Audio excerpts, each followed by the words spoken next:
700 pieces of legislation that require either amendment or require fresh legislation.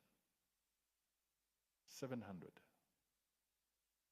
That means even if you have the most efficient parliament or county assembly, you have to figure out how fast or how long it would take for them to do 700 pieces of legislation. And we have seen situations where if you have not had public participation, that legislation is declared unconstitutional and it's thrown out by our courts, and it has happened. Okay, so we have learned the bitter way through practical motions and examples. So everybody now must make sure that you're doing public participation. Otherwise, the courts will declare that law unconstitutional until you have gone through that motion. But here is the catch. We also asked the ministries, just give us an estimate. What would it cost you to go through the process and have your public participation? Because the government itself, the originating ministry or department, is required to undertake public participation, whether it is stakeholder engagement or whatever it is, whatever semantics you may use, but it is public participation, perhaps to develop the policy. Then you go through public participation to develop the piece of legislation. Then you submit it to Parliament, and Parliament again is mandated but also obligated to do public participation.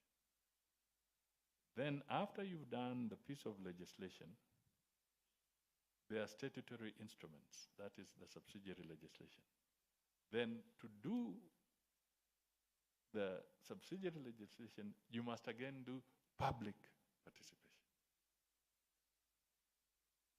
So I told them, just tell us, what do you think it would cost? According to this, by rule of thumb, the lowest process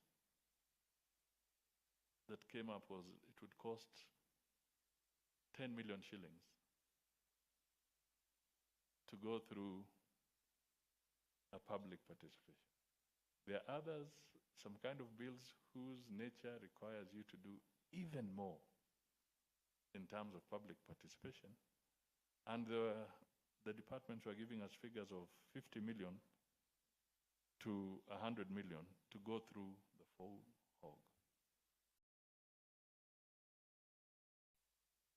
700 pieces of legislation multiplied by 10 million alone at the lowest is about 7 billion shillings.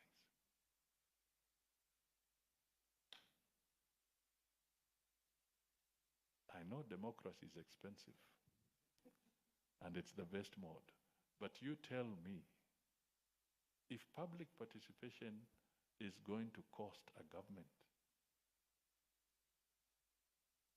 at the lowest something like 7 billion,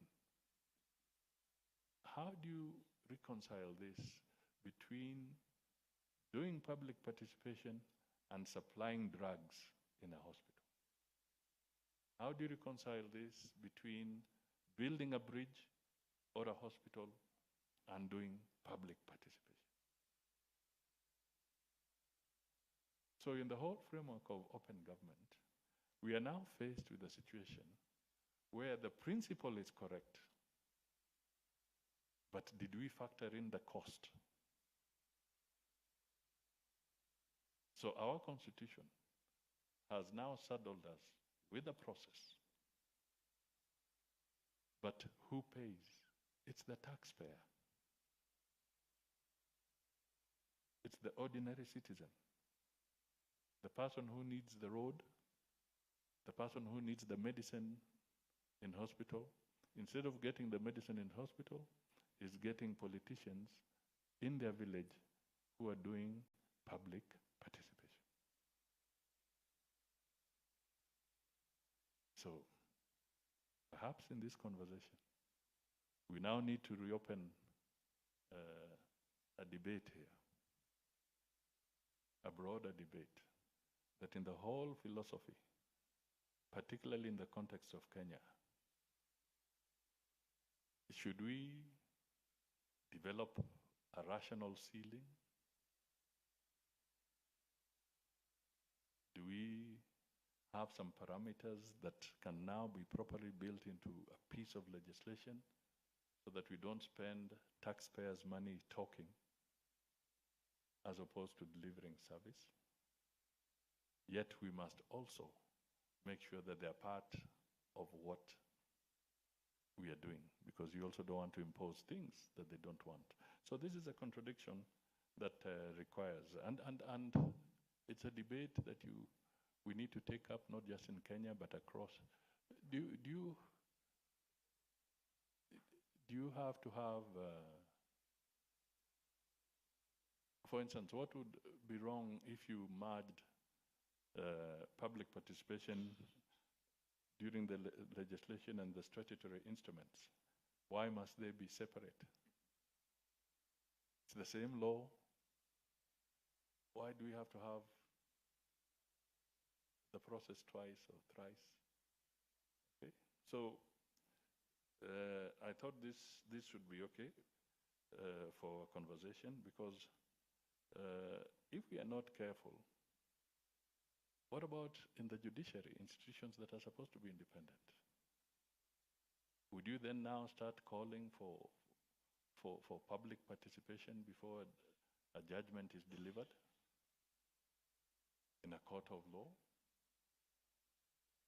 So we need to perhaps start putting rationale to this space, but it's important.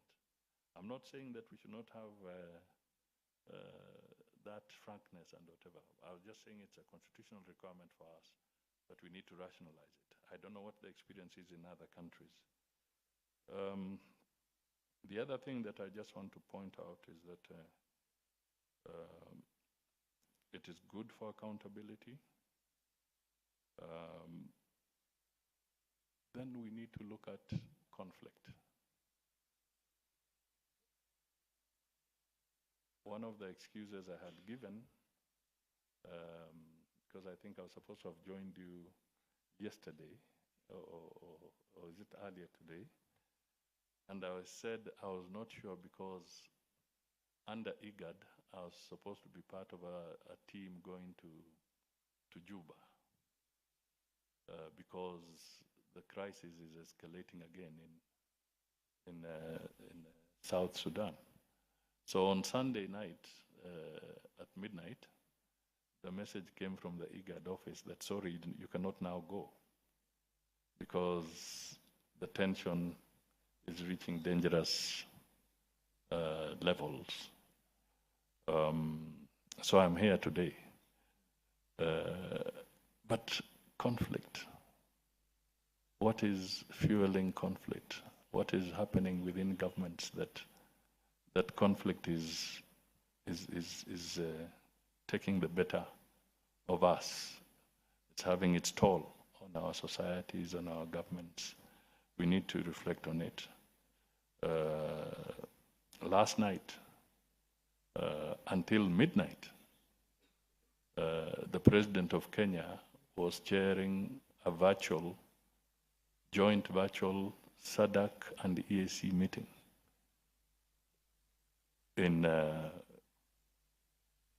with the SADC heads of state and the East African Community heads of state. Why were they sitting and chairing a virtual meeting until midnight? Because conflict is consuming us. Conflict is consuming us. how do you explain heads of state on two important regional blocs, the East African Community and SADC, sitting until midnight, not to plan budgets, not to plan how to enhance free trade in the two economic regional blocs, not to plan how the Africa continental free trade will move, but sitting until midnight to try and resolve conflict. So, as we speak about open government again, we then need to ponder what more can be done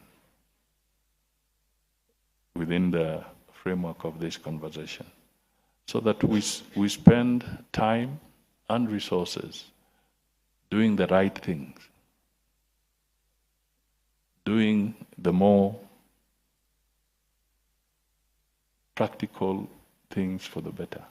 And I'm not saying abating conflict is a bad thing. No, it's a good thing.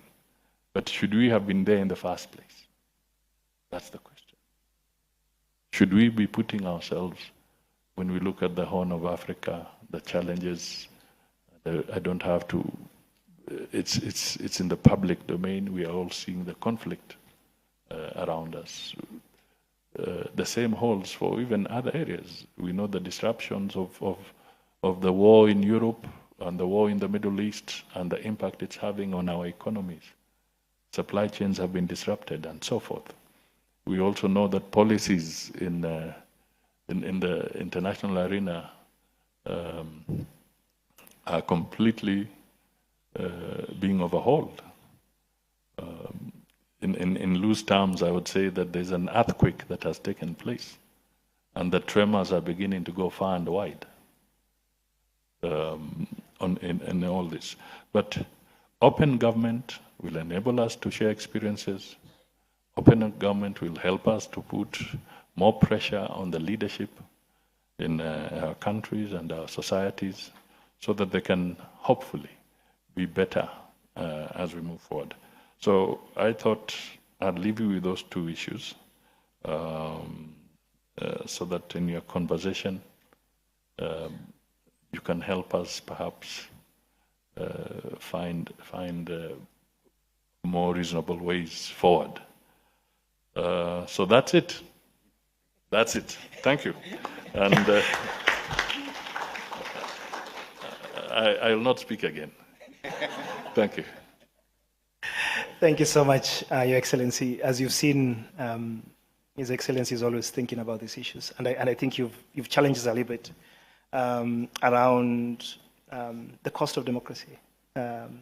As much as there's an imperative, but what are the realities? And maybe, Your Excellency, as you also continue to champion technology, this is where we start to think about how can technology actually help this. And I think in the room, the examples where technology has helped in public participation. And maybe we can double down on how we ensure that technology can help us in that particular piece, especially the sort of the positive side of generative artificial intelligence. The second part, of course, is this, and this is something we need to think about, Aiden, and I'm sure that the community here will start to think about, is yes, you could have these enclaves of peace and then have national action plans. But then you have the reality that you may have conflicts that are out of your borders, but also impact your country, and therefore you must, as a country itself, be agile enough to be able to respond to the neighbors, because this is who we are as the African community, and this is the uniqueness, I think, of Your Excellency, of who you see in this room. So I think, Your Excellency, we will take your 2 points as part of our conversation. I've really been writing down so that we can actually begin to discuss, especially the weighty issue is the time conflict takes out of development, that instead of us developing, then we are, yes, mitigating conflict, and conflict is one of those reasons that erodes democracy. And we've seen in this part of our world that you may have 10 years of democracy and 1 week of conflict, and that 1 week of conflict erodes 10 years of democracy. and potentially derails a generation in future of that. So thank you so much, Your Excellency. I know you have a busy schedule. We will continue with the meeting, and I think you can leave at your pleasure. I don't know if just some quick introduction of, and then I can connect. So we have a list of speakers in this interactive session. Ministers, excellencies, ambassadors, you were prepped for this session. And the session was, I think, aptly framed by His Excellency, the Prime Cabinet Secretary. And I think, without even knowing, you've actually set the scene in the context of how are countries experiencing open government in their own way? What approaches are they having in terms of raising, for example, high-level political engagement? And you mentioned in this particular context that heads of state have been sitting and really engaged in assuring democracy and peace and security. But also the other part that I think you raised around the cost of democracy, I think it also speaks to resiliency of democracy, because then how do you have resiliency when the cost is high? And so I think part of the second question that their excellencies had been sort of briefed is how do we strengthen OGP resiliency? And then the third part is that how do we encourage ambitious commitments? Because the commitments we have, yes, are there, but you realize the challenge, and you mentioned kind of some of these challenges. The challenges are increasingly becoming bigger and greater. So it means we also need to raise our ambition in terms of commitments. And so without further ado, and maybe this could be the interaction piece, is we have a list of speakers. So I think we will begin with His Excellency Mathias Traore, Minister of Public Service for Labour and Social Protection for Burkina Faso. The floor is yours, Your Excellency. So just to know them, that's, if I may have to leave, but I just wanted to know who is who. Okay. My apologies. If we can have just a round of. If we can have a round of introductions, maybe we start with Your Excellency, and then we'll just go down the line, and then we'll start on this side. Merci, je suis Traoré Mathias. Je suis le ministre de la fonction publique, du travail et de la protection sociale du Burkina Faso. Merci. Bokari Abdel Aziz Bao, Deputy Minister of Information and Civic Education, Sierra Leone. Thank you, Your Excellency. My name is Nana Oye Bampo Ado. I'm Deputy Chief of Staff in charge of Finance and Administration for the Republic of Ghana. Thank you, Your Excellency. My name is Johnny Takpa, Deputy Minister for Administration at the Ministry of Information, Cultural Affairs and Tourism from Liberia. Bonjour, Madame Benayed, époque par intérim du Maroc.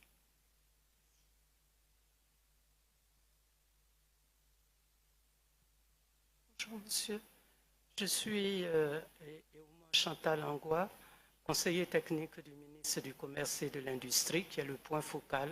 Et moi-même, je suis le point de contact au GP Côte d'Ivoire.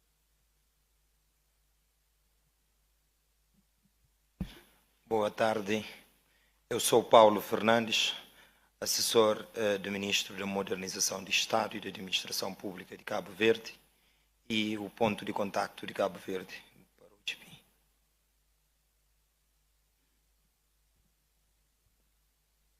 Good afternoon, Your Excellency. I'm Dr. Janet Banda. I'm the Deputy Secretary to the President and Cabinet in Malawi. I'm also the chairperson of the steering committee, OGB steering committee in Malawi. Thank you. Good afternoon, Your Excellency. Margaret Momo, Cabinet Secretary from Seychelles, and also point of contact for OGP. Bonjour, c'est Dr. Alassane Gueye, directeur de la promotion de la bonne gouvernance au Sénégal au ministère de la Justice. Bonjour, c'est Dr. Alassane Gueye, directeur de la promotion de la bonne gouvernance au Sénégal au ministère de la Justice. Merci. Good afternoon. My name is Anwar Bin Youssef. I'm the ambassador of Tunisia to the Republic of Kenya. Good afternoon, Your Excellency. My name is Alfred Msemna. I'm the Zambia's High Commissioner to Kenya, representing the Minister of Justice of the Republic of Zambia. Thank you so much. Thank you, and I wish you all the best. Thank you.